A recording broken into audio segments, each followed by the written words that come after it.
Hey guys, welcome to Feast in the Middle East. Now, if I told you there was a spice that would give you increased energy, fight inflammation, enhance your memory, would you give it a try? Okay, well, the spice I'm talking about is Za'Atar. Za'Atar is green like this, and it's equal parts thyme, sumac, sesame seeds, and it has so many nutritional benefits and it tastes amazing. But half the time people write to me and say, yo, Blanche, I bought Za'Atar, I have no idea what to do with it. Or what are the benefits? Well, first, this spice blend was developed in the Levantine countries. It's really popular in Palestine, Syria, Lebanon, Jordan, and it has magnificent benefits. Let's start with the first one, which is it's high in flavonoids and in magnesium, so it does actually help increase your energy.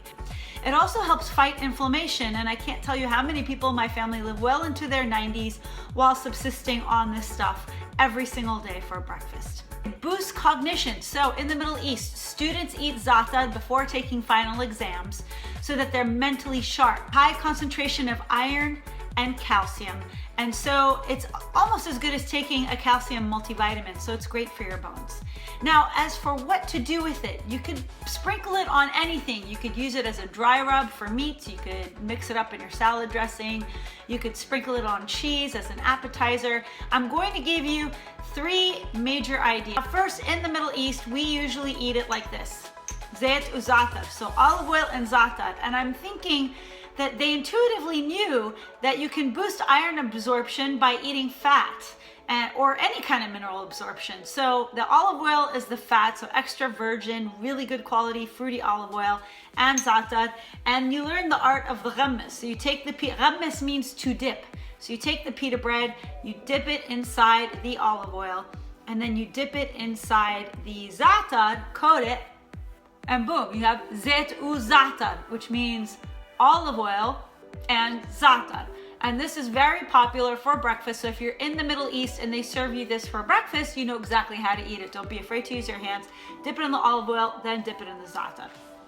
Now, recently I was at the Fancy Food Show in San Francisco, and I had the assignment of turning a lot of people on to Za'Atar and pomegranate molasses. Well, we put the two together and it actually makes a fantastic appetizer. So take a toast like this. I have some Lebanon cheese, which tastes sort of like a thick yogurt cheese, but it's full of probiotics. I guess you could say it's the Arabic answer to cream cheese, okay?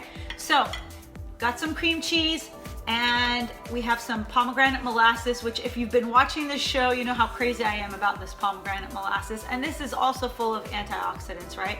So what we did was we drizzled the toast with the Lebanon, with some of the pomegranate molasses, which adds a sweetness and a tartness. And then what I did was we sprinkled it with some Za'Atar spice, just like that.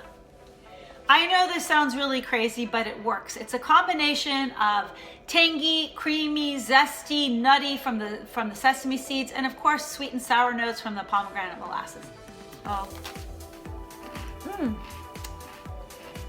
It's a fantastic little appetizer, and it's really easy to assemble. If you do decide to assemble it though for guests, I suggest you do it like the last minute because you don't want the toast to get soggy from the Lebanon.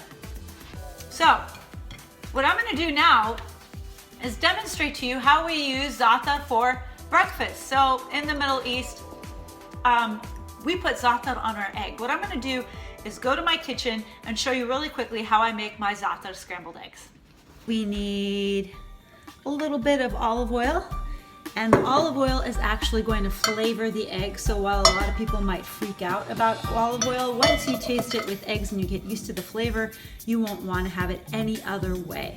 So you want to make sure that the pan is thoroughly heated, the oil is thoroughly heated before you add your eggs.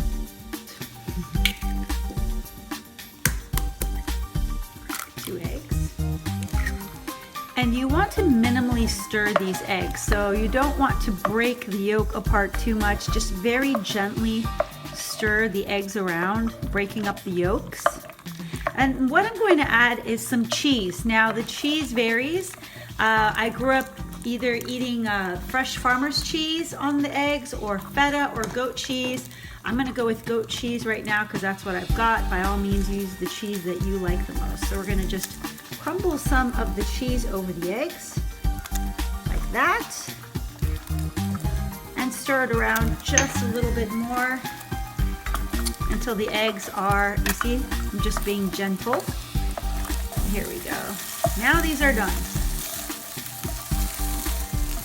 Now the best part, after these eggs are done, we're going to sprinkle some za'atar. There we go. And that's it for Arab-style scrambled eggs.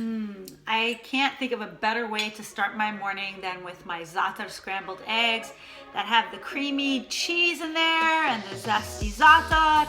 This is a plate made in heaven, and it took, what, a couple of minutes to make in the kitchen. No big deal, right? I want to thank Tara in Los Angeles and Eloise in New York City for writing me to ask me what to do with your za'atar. If you have any other Middle Eastern spices that you want me to decode and simplify for you, leave it in the comments below. And as a gift to you viewers, seaofherbs.com is offering a 20% discount on all of their purchases. They have amazing spices, including the most authentic za'atar you can imagine. Authentic Palestinian za'atar. Just go to seaofherbs.com, Blanche 20 in the coupon code.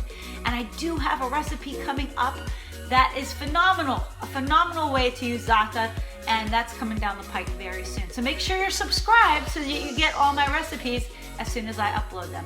Until next time, Sahtin.